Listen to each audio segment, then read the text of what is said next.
Good morning and welcome to another edition of Capitol Preview, brought to you by MediaCom.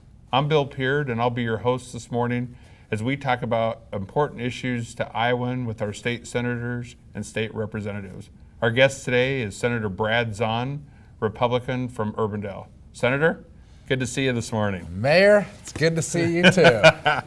I'm just gonna kind of launch right in. We just went through, we've obviously completed the first funnel last Friday.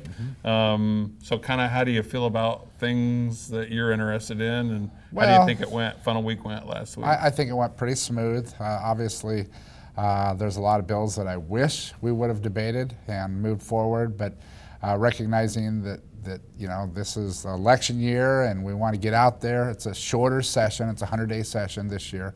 I think everything went very smooth on Friday. Very good. Senator, I know the Medicaid issue is an important issue. It's coming up. I think March 1 was the deadline for that. And can you kind of go through it and tell me we're supposed to hear this week from the feds if they're going to go with a March 1 implementation date or delay. I respectfully don't agree that we should be going to manage care with the companies that are going to take over the Medicaid. My biggest concerns are the people that are dependent on those services.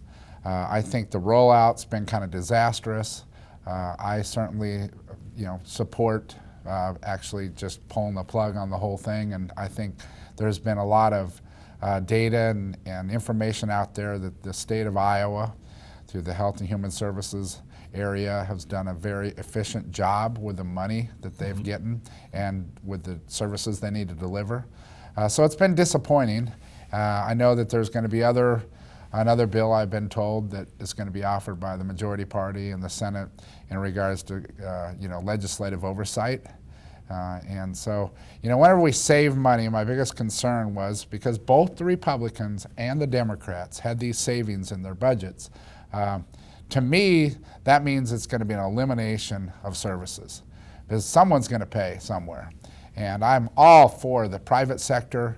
I think they could do a lot more efficient job in most every area, but in this particular situation, I really question if we're going to save the money. And like I said, the bottom line for me is the people that are dependent, and these are people with mental health services and all kinds of low-income people. And so I just don't agree with the direction we're going.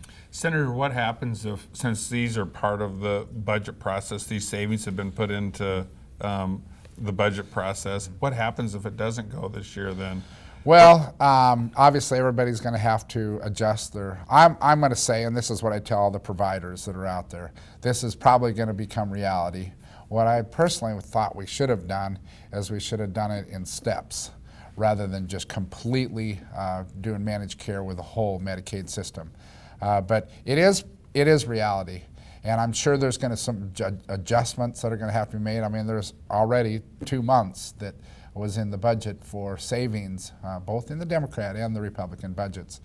So I know that there's going to probably have to be some supplemental bills or something like that. I'll need to get done. So if the federal government says in a week or two that you guys aren't ready, this will show up next year, you think? Well, I think I think this is going to be an ongoing conversation. To me, this legislative session this year is really going to be about Medicaid and education spending is going to be the priorities, which is unfortunate because there's a lot of priorities I think we should be doing in regards to tax reform. And so we'll just have to wait and see how it plays out. So kind of speaking of the budget then, let's just kind of go through that a little bit. I know that's you're big into that, and I think it is important. Yeah, I'm not on any budget subs right now, but obviously my responsibility is to make sure that the money that the people of Iowa send to us is spent in an efficient way.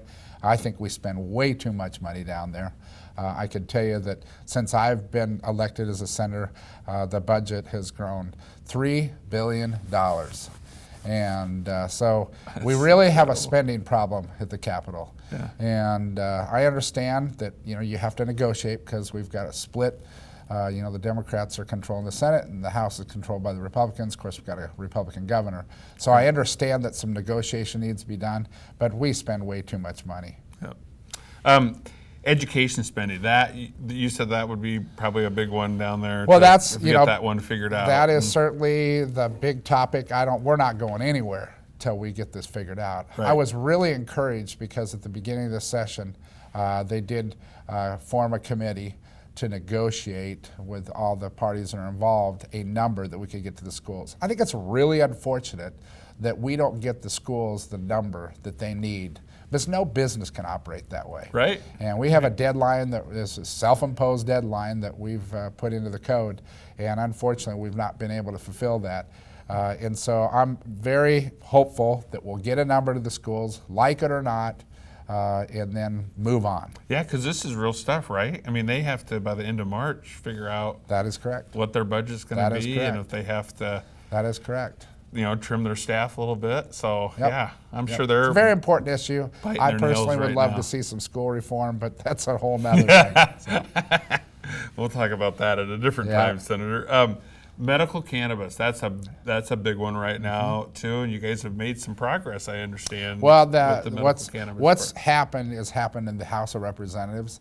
Representative County has ran that bill or filed that bill.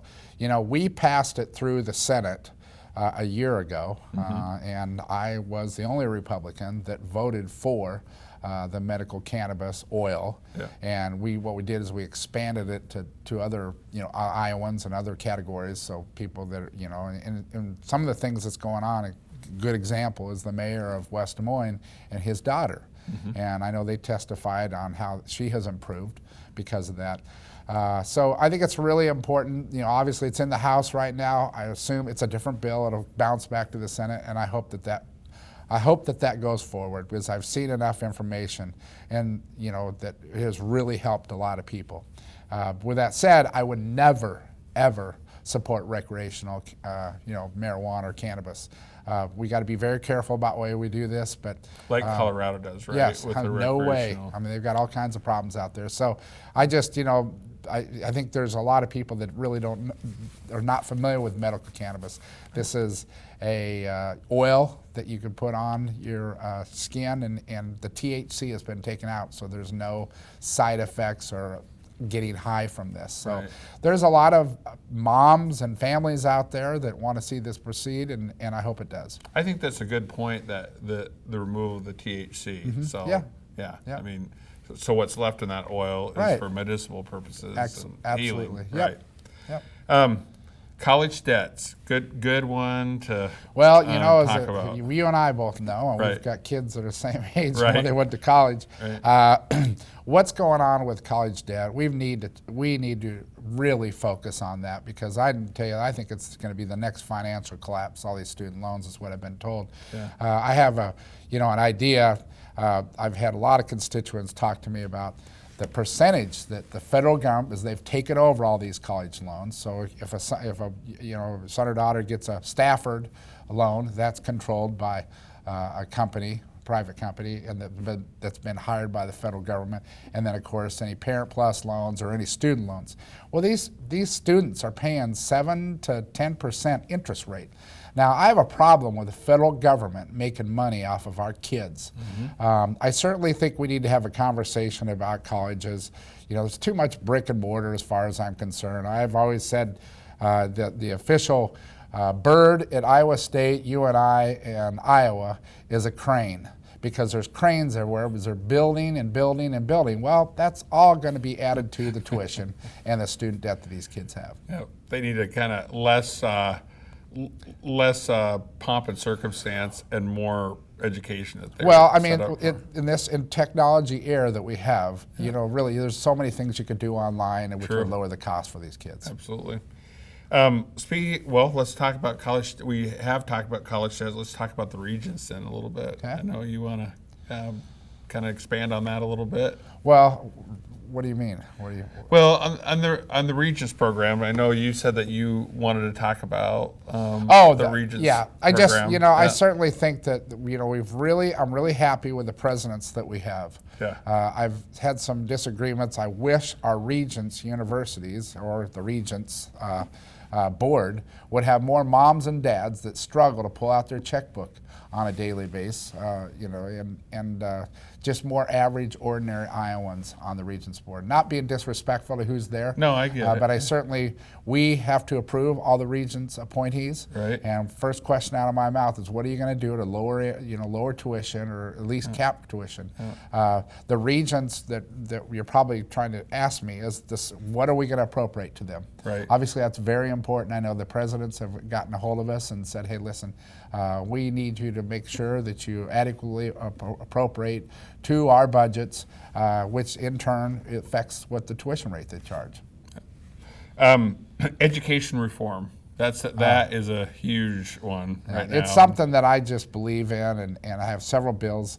One thing, 60% of every dollar that comes into the state of Iowa is appropriated to some kind of education. That's an 800-pound gorilla, and I think we could do a lot better. We have the best teachers out there, but we've got a terrible curriculum, that core curriculum. Now they're talking about the Smarter Balance test, we all grew up on the Iowa Basic Skills. I think this is a terrible test. It's going to cost the districts a lot of money, and they don't even measure science.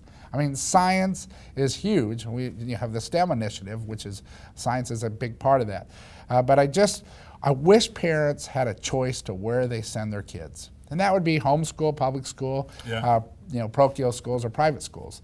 I just really believe, and it's going to be my mission, and I would love to be in the majority, and I'd love to be the education chair, and it would be my mission to say that we at least have a conversation and move more parent choices with an education savings account, which if you are the best public school, or regardless what kind of school you are, it'll be just like what happens in the private sector. You'll be attracted to the best schools, and the terrible schools, shut them down. Sure. All right. Senator, one more quick thing, and this is off kind of the agenda a little bit of what's happening up at the State House, but I'm just curious to hear your opinion on we have a Supreme Court justice that has recently passed away, and so there's a debate now as to who should appoint that next Supreme Court justice, this administration or the next one, and I'm just curious. Well, I would, obviously, as a Republican, I would rather they wait, but that's pretty selfish for me to say. I say this: President Obama needs to send his nominee to the Senate. They need to have a fair hearing, and that if they don't fill someone, or the Senate decides that they're not going to support whoever that appointee is, that they just put it off till after the election. Yep. But to come right out and say, no, we're not going to have the conversation, I don't think it's fair. Yeah. And so I'm glad that Senator Grassley is the Judiciary Chair, and I know that he's communicated recently that he will give everybody a fair hearing. Yep. Always very common sense, Senator Zaun. We appreciate you being here. I don't know about we appreciate that. your I service. just follow your lead. Yeah, we appreciate your service. We do. Thank you. It's an honor to serve. Brad Zaun is who Brad Zaun is. So I appreciate you joining us for another edition of Capitol Preview. Thank you very much.